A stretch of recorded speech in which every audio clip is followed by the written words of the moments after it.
Welcome to one take. আবার একটা নতুন ভিডিও নিয়ে চলে এলাম।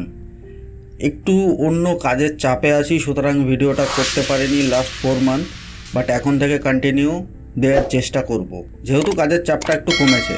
আজকে অনলাইনে এসেই দেখছি যে বাজার কাঁপাচ্ছে।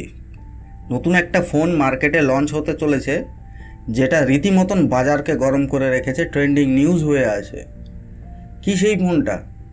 সেটা জানার আগে চলুন একটু জেনে নিই ফোনের ইতিহাসটা। না, ইতিহাস মানে এই না যে আমি সেই আপনার টেলিফোন লাইনে চলে গেলাম, যেটা বাড়িতে ব্যবহার হতো, সেটাতে নয়। আমি বলছি যখন থেকে আমাদের হাতে সেল ফোন এসছে। কিপ্যাড জগতে একটা সময় এই কোম্পানিটি বিরাট ওপরে ছিল, কিন্তু ঠিক নোকিয়া মার্কেটে আসার পর কোম্পানিটি ধীরে ধীরে ডাউনফল হতে শুরু করে।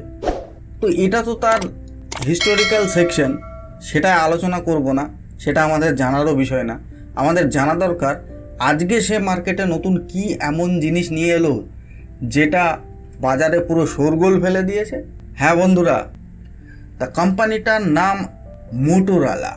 এক নামেই আমরা সবাই চিনি, মোটোরোলা এজ 60 স্টাইলিশ। কেন মার্কেটে শোরগোল ফেলেছে জানেন? চলুন একবার দেখে নিই ফোনটার মধ্যে কি কি স্পেসিফিকেশন আছে।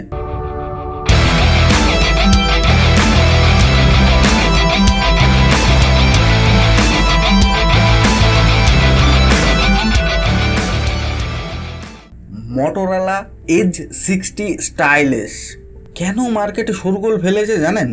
কারণটা হচ্ছে এই, এতদিন মার্কেটে চলছিল কার্ভড ডিসপ্লে, আর ছিল কি স্টাইলাস। আরে স্টাইলাস বাদ দিই, যে একটা পেন দিচ্ছে না ফোনের সাথে, একটা কলম টাইপের দিচ্ছে, এইটা আমরা সবাই জানি যে ওই স্টাইলাস মানে যে পেনটা, সেটা কোন ফোনে পাওয়া যায়। আশা করি সেটা আর বলে দিতে হবে না, বাট আমরা সবাই জানি যে সেই ফোনটা প্রিমিয়াম সেগমেন্টের হয়ে থাকে, মিনিমাম প্রাইস 50,000 প্লাস। বাট এই ফোনের স্টাইলাসটা দেয়া মেন ব্যাপার নয়, ব্যাপারটা হচ্ছে প্রাইস। এত লো প্রাইসে মানে একটা স্টাইলাস দিয়ে এই ফোনটি লঞ্চ করা হয়েছে, সেই কারণে মার্কেট কাঁপাচ্ছে।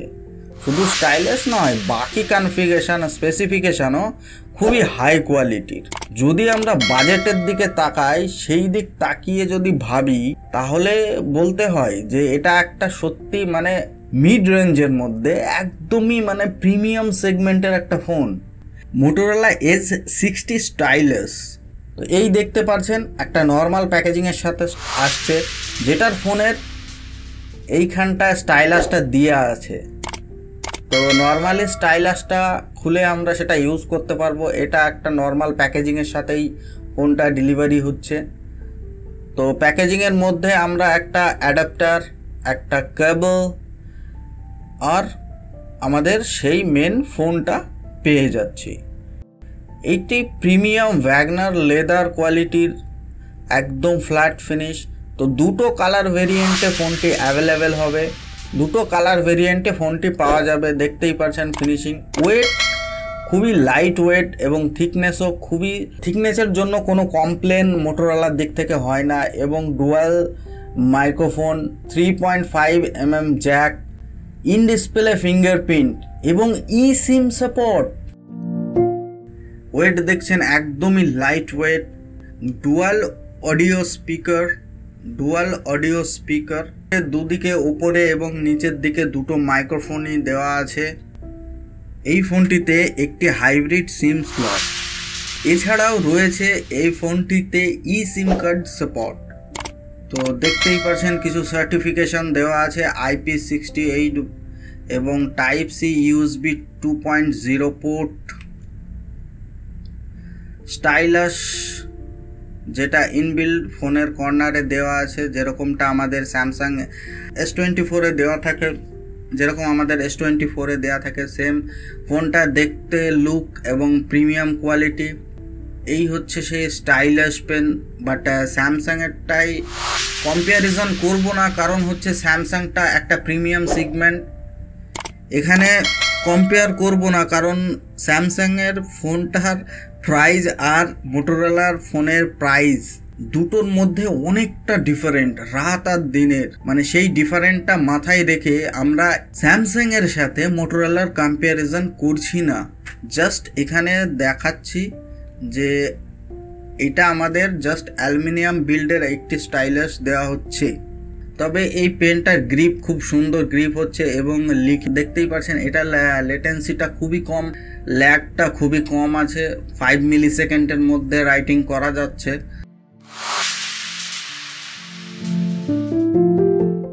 কারণ এই স্টাইলাসগুলো অ্যাকচুয়ালি খুব প্রিমিয়াম সেগমেন্টের ফোনগুলোতেই দেওয়া হয়, মিনিমাম 50,000 প্লাস। প্রথম ফোন, এটা প্রথম ফোন ইন্ডিয়ায় লঞ্চ হচ্ছে যেটার প্রাইস রেঞ্জ খুবই কম এবং কিন্তু সেটাতে স্টাইলাস ইউজ করা হচ্ছে।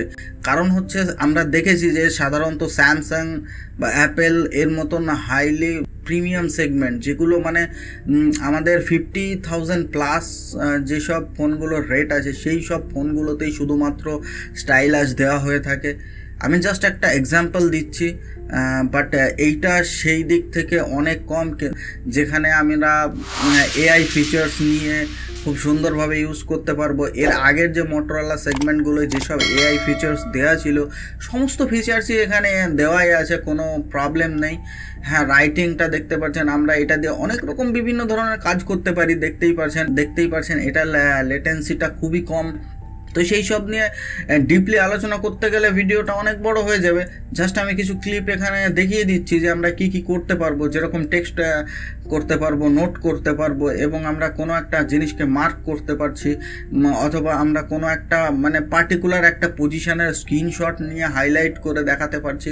তো এই সমস্ত কাজগুলো এই পেন দিয়ে করা যায়, ইজিলি এটাকে করা যায়। এখানে নর্মালি আপনি স্টাইলাসটা ইউজ করে করতে পারবেন। যাদের ইচ্ছা যে যাদের একটা ইচ্ছা স্বপ্নটা স্টাইলাস ইউজ করব, তো তাদের জন্য এই ফোনটি খুবই বাজেট ফ্রেন্ডলি একটা ফোন। রেট নিয়ে পরে কথা বলবো। দেখতে পাচ্ছেন পিকচার কোয়ালিটিও খুব সুন্দর, 120 হার্টজ স্মুথলি এটা রান করছে। সিম্পলি টাচটা খুবই সুন্দর, ব্রাইটনেসটাও খুব সুন্দর দেওয়া আছে, গরিলা গ্লাস স্ক্রিন আছে। যারা মোটরোলার ফোন ইউজ করেছে তারা অবশ্যই জানে যে মোটরোলার ফোন কতটা প্রিমিয়াম সেগমেন্টের ফোন দিচ্ছে, বাজেট ফ্রেন্ডলি প্রিমিয়াম সেগমেন্টের ফোন দিচ্ছে বাজেটের মধ্যে। তো দেখতেই পাচ্ছেন ফোনটা ফ্ল্যাট ডিসপ্লে, এটা কিন্তু কার্ভ ডিসপ্লে নয়, এটা ফ্ল্যাট ডিসপ্লে। কারণ যারা কার্ভ ডিসপ্লে ইউজ করেছে বা অনেকেই পছন্দ করে না কার্ভ ডিসপ্লে, কারণ কার্ভ ডিসপ্লের মেনটেনেন্স কস্টটা একটু বেশি। বাই চান্স কোনো অ্যাক্সিডেন্টালি কোনো প্রবলেম হলে সেটার কস্ট কিন্তু খুবই ওপরে। ফ্ল্যাট ডিসপ্লেতে রিস্ক কম থাকে এবং মেনটেনেন্স কস্টও কম হয়ে থাকে। এবার চলে আসি পারফরমেন্সে যদি দেখতে যাই, এতে আমাদের যে চিপসেটটা ব্যবহার করা হয়েছে কোয়ালকম স্ন্যাপড্রাগন 7S Gen 2। হ্যাঁ, এটা একটা পুরনো প্রসেসর, বাট বাজেট রেঞ্জের মধ্যে বলবো যে খুবই সুন্দর একটা প্রসেসর। পুরনো হলেও এটা খুব সুন্দর অপটিমাইজ করা আছে এবং এটা ইউজ করতে খুবই সুন্দর। 4 ন্যানোমিটারের একটা প্রসেসর, অ্যাড্রিনো 710 GPU ইউজ করা হয়েছে। তো দেখতেই পারছেন এর যে টেস্টিং রেট আছে, টেস্টিং রেটও খুব সুন্দর আছে, 6 লাখ প্লাস আছে, 6,31,000 প্লাস আছে। সুতরাং বুঝতেই পারছেন পারফরমেন্সের দিক থেকে কোনো কম্প্রোমাইজ হচ্ছে না, আপনি একদম সুন্দর পারফরমেন্স পেয়ে যাচ্ছেন এবং LPDDR4X র্যাম পাচ্ছেন। এখানে গেম প্লেও দেখছেন যে খুব সুন্দর 60 FPS এ ব্যাটেল গ্রাউন্ড চলে যাচ্ছে, কল অফ ডিউটি একদম স্মুথলি চলছে। এইসব নিয়ে কোনো প্রবলেম নেই। ফোন অ্যান্ড্রয়েড 15 সাথে আসছে 2 ইয়ার্স আপডেট এবং 3 ইয়ার্স সিকিউরিটি প্যাচের সাথে। দরকারি সব থেকে প্রয়োজনীয় জিনিসটা যেটা হচ্ছে আমাদের ক্যামেরা। তো আমাদের main camera 50 megapixel Sony Lytia 700 COIS এবং 30 মেগাপিক্সেলের ultra wide plus macro version. Main যে পাওয়ার সোর্স ইউনিট এই ফোনটিতে ইউজ করা হয়েছে সেটি 5000 mAh ব্যাটারি, যেটা 68 ওয়াট টার্বো চার্জের সাথে, যেটা 50 মিনিটসে 100% চার্জ হয়ে যাবে। খুবই টাইম কম কনজিউম করছে, যেটা আমাদের জন্য খুবই কমফোর্টেবল, কারণ আমরা সকলেই চাই খুবই তাড়াতাড়ি যাতে ফাস্ট চার্জ হয়। সুতরাং এটাতে যথেষ্ট ফাস্ট চার্জিং ইউজ করা হয়েছে এবং অনেকগুলো 5G ব্যান্ড ইউজ করা হয়েছে। স্পিডেও খুব সুন্দর স্পিড, কারণ অ্যাকচুয়ালি স্পিডটা ম্যাটার করে আমাদের লোকাল নেটওয়ার্ক কী আছে, তারপরে ফোন তো কিছুটা ম্যাটার করে। এখানে ওয়াইফাই 6E এবং ওয়াইফাই 6E ব্লুটুথ 5.4 ইউজ করা হয়েছে নর্মাল প্যাকেজের মধ্যে। দেখুন এটার ভেরিয়েন্ট সিঙ্গেল একটা ভেরিয়েন্ট, আদারওয়াইজ এক্সট্রা কোনো ভেরিয়েন্ট নেই। এর প্রাইস রাখা হয়েছে 22,999 টাকা, কিন্তু আপনারা 1,000 টাকার ডিসকাউন্ট লাগিয়ে এটার প্রাইস হয়ে যাবে 21,999 টাকা। এত সুন্দর সুন্দর ভেরিয়েন্ট নিয়ে কামব্যাক করছে যেটা ভাবাই যায় না, কারণ যে মোটরোলা মিডিলে কোনো নামই ছিল না। অ্যান্ড্রয়েড জগতে আমরা এক নামে চিনতাম স্যামসাং, আর নয়তো চাইনিজ যেসব কোম্পানিগুলো আছে Vivo, Oppo etcetera so many companies are available in Indian market, but Motorola সেখানে কোনো প্লেসই ছিল না। বাট সেই জায়গাটা আবারও ফিরিয়ে নিয়ে এসছে মোটরোলা। গাইজ নেক্সট সেল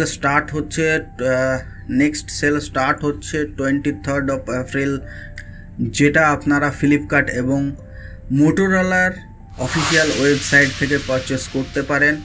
দুটো সাইডেই অফার অ্যাভেলেবেল আছে, বিভিন্ন রকম ব্যাংকিং অফার আছে, সেগুলো নিয়ে এখানে কথা বলছি না। থ্যাংক ইউ, দেখা হচ্ছে নেক্সট ভিডিওতে। Have a good day, bye bye.